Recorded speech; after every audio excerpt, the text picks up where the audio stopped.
I've always said America is not exceptional. We are not immune to the forces of authoritarianism, to the forces of, oppression that we see in quote unquote other countries.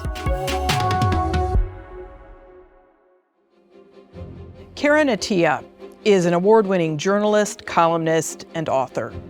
In 2016, she founded the Washington Post's Global Opinion section.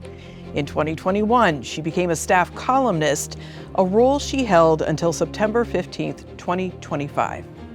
Attiah was fired from the Washington Post for social media posts she wrote in response to the assassination of right-wing activist Charlie Kirk. She joined Center Stage to talk about her firing, free speech, and the fraught climate for American journalists. Karen Attiah, welcome to Center Stage. Thanks for having me. In the termination letter you shared on social media from the Washington Post, the company cited gross misconduct for your Blue Sky posts following the assassination of right-wing activist Charlie Kirk, and mentioned, quote, performance concerns. What exactly did you post, and what was your intent? September 10th, the news started to come out on social media about this shooting that happened at Utah University, and that Charlie Kirk, this right-wing activist, had been shot. Around the same time, there was news coming out of Colorado that school children had also been shot. So for me, sort of taking this in, watching social media, seeing all of this, and for me as a journalist, my instinct kicks in, which is, okay, we have this breaking news story of a very prominent right-wing figure who just got murdered pretty violently on camera. I know better than to sort of say anything very specific. My first thoughts was, okay, America's pattern of gun violence is rearing its ugly head. So my posts were very, very much more so, actually, not even specifically about Kirk himself, but about the sort of what I think are empty rhetoric, the thoughts and prayers, political violence has no place here, this is not who we are, that sort of thing. So my posts were very much about, first of all, condemning political violence. Violence should not have a place here, but historically, it does. And so I posted about the Minnesota lawmakers, Melissa Hortman, her assassination, the killing of her husband, the killing of her dog, and that was political violence that America just shrugged and moved on from. But you talked about white men, and I'm guessing that is what ignited the firestorm. Well, yeah. So my posts were, very specifically in the context of the Democratic lawmaker shooting and in the context of historical patterns, historical data that mass shooters and those who commit political violence, extremism, statistically are white men. And so I posted that, and, well, this was just facts. So actually, I did not get a whole lot of backlash. So I went on about my day until an email came through the next day from the Washington Post. I was shocked, particularly because it was done via email, done without, a conversation. After 11 years of, to me, this has never been just a job. My time at the Post was a calling. Being able to be an editor and a writer to give platform to other people, that's actually what I spent most of my time doing.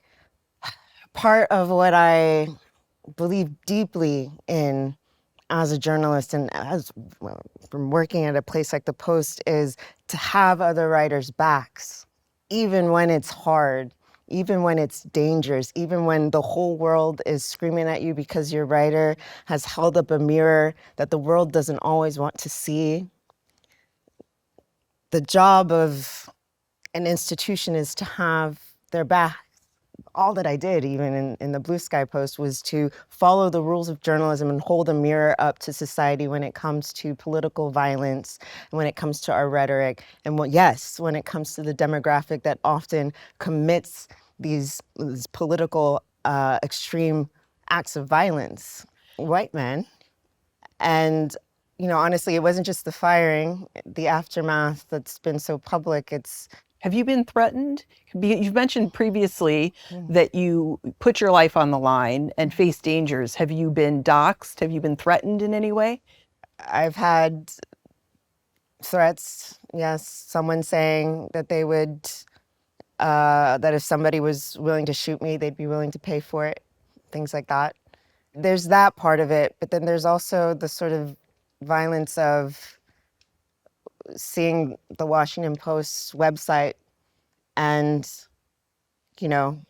within a day, hours of me being fired, changing my profile from is a columnist to was a columnist. It was like reading my own obituary in real time.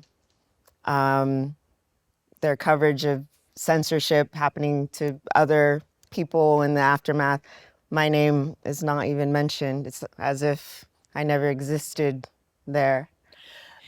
You said that your social media posts were in compliance with the newsroom's labor and social media policies.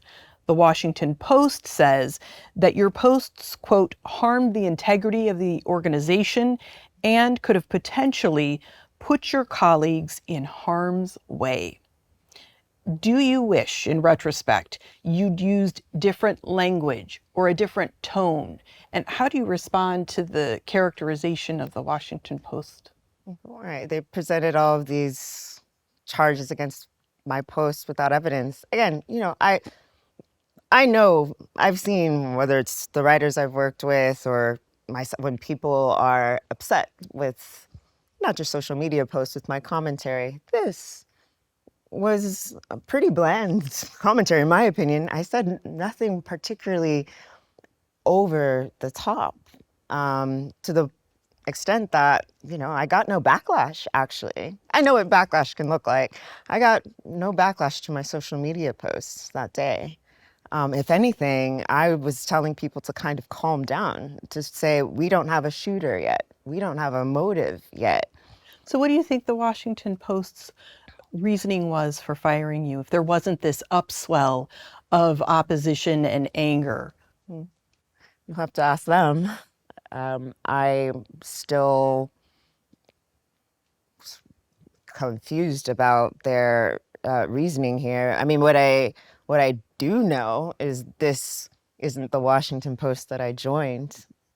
In the past, again, when I said things that were viewed as going up against power, when I was advocating, and again, opinion columnists, we have a broad latitude in which we are able to advocate for causes. We are able to not just say, the who, what, when, where, whys, the facts. We're able to, our jobs are to provide analysis and are to provide commentary. So for me, I mean, the Post I'd always had my writer's back as an editor at the Post, and the Post had my back. So this letter, or this precedent, sets a really dangerous, I think, precedent rather, for opinion journalists and for journalists even who remain at the Post, I believe, because now it's an open question of, wait a minute, can we do our opinion journalism? So you've told several independent journalists that no American mainstream media outlet has been willing to book you as a guest to talk about your firing. Why do you think that is? Yeah, it was very difficult the first few days to be able to get a one-on-one like this with you on the U.S. mainstream TV networks. Why do I think that is? Well, just a few days after I was fired, Jimmy Kimmel, the American comedian, was taken off the air. So there's definitely... But he's back. But he's back, and I'm not. There's definitely a culture of, there's a bit of fear, there was a bit of fear with talking about the Charlie Kirk shootings. I'm not the only one who lost my job. Plenty of people with much lesser profiles have been doxxed, disciplined, suspended over this. But I think it's a general fear, not just Charlie Kirk, but there's a general chilling under the Trump administration, right? And this has been happening for quite a long time, where Trump has been going after his critics. Trump has been going after media houses, has been suing media houses, right? Even though Jimmy Kimmel is back, he's still threatening to sue ABC. So we're living in this broadly general culture of intimidation right now against mainstream media. So you're raising the huge concern that free speech advocates have in this country right now, that they see the Trump administration attacking journalists, comedians, nonprofit organizations, any entity or person that they view as providing opposition to either Trump or the administration's policies. In the broader scheme of things, why do you think Americans should care about the firing of a Washington Post columnist? Because this was fundamentally an in-house attack on my free speech rights. And not just that, but your audience should know I also was the last Black staff opinion writer left at the Washington Post.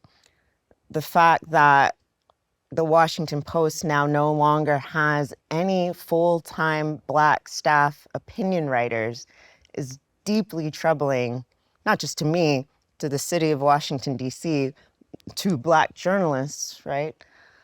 Because also it means that, as I said before, opinion journalists, we get a broad range to not only look at the facts, but also to be able to say, this is wrong. We're able to say our communities are being harmed. We're able to say these things. And when we cannot, that is a fire alarm, because we are often the canaries in the coal mine for what is about to happen to the rest of America. So I think people might say, oh, okay, they got her. It must be an internal employment thing. This is something that it never stops just at Black people when our voices are being silenced. It never stops when it's just marginalized people being silenced. It always is a test case for what is possible to other people. And I think to zoom even further out than that, you know, the ability, the First Amendment, to express yourself, to say what you want to say, that first right, that First Amendment guarantees every other right. When you take that away in this country, the rest of your rights are on the table. And that's why I was a free speech advocate before I became a journalist. I worked for freedom of the press, reports analyzing these things before I became a journalist. This has been my entire career. So for me, this is much bigger. Yes, I lost this job unjustly and unfairly, yes, but this is a symbolic of something much bigger and much darker that is happening to our democracy, frankly. Diversity has become a toxic word, no doubt about it, in the Trump administration. But we know, and you alluded to it, that when we have a diverse set of opinions and perspectives in editorial pages, it becomes more representative of American society. But I've been wondering if in this highly politicized environment, in this fractured media landscape, are editorial pages that are representative of our country even still relevant? Yes, they are. I mean, I believe, you know, that particularly because we're in a fractured environment, there's still value to having a space where there is a range, one place that people can go, and there is a good faith attempt to at least try to curate a range of opinions. I still believe that that is necessary because we're living in an environment where people are in their siloed realities, right? And I don't necessarily believe that that is good at all, where people are living in completely different worlds, right?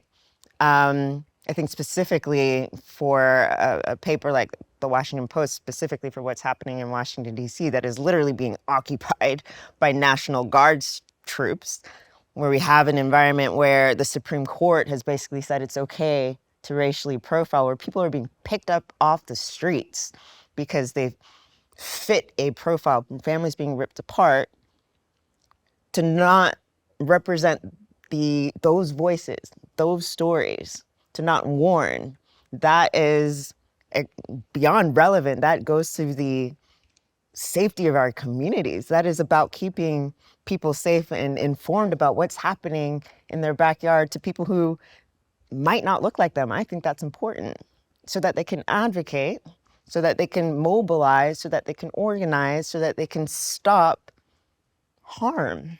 There seems to be a real tension right now in this country between free speech, freedom of expression, and political violence. How would you describe this tension in the US? And do you think the way Americans are responding is unique?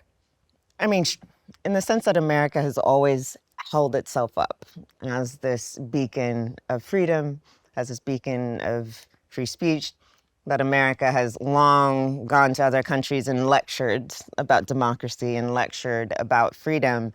While at the same time, in the last few years, our press freedom rankings have been slowly roller coastering down. I think it's a sign that America, and I've written about this in the Washington Post, I've always said America is not exceptional. We are not immune to the forces of authoritarianism, to the forces of oppression that we see in quote unquote other countries, right? So if anything, if I'm being very generous and very charitable, we're about to go through a painful lesson that those in Hungary have seen, that those in the fight for freedom of expression, free speech, and journalism in the Philippines, right? We're about to learn we're not that special in that sense, right? And as I said in my Blue Sky post, there's always been a strain of violence as expression, as political expression in this country, right?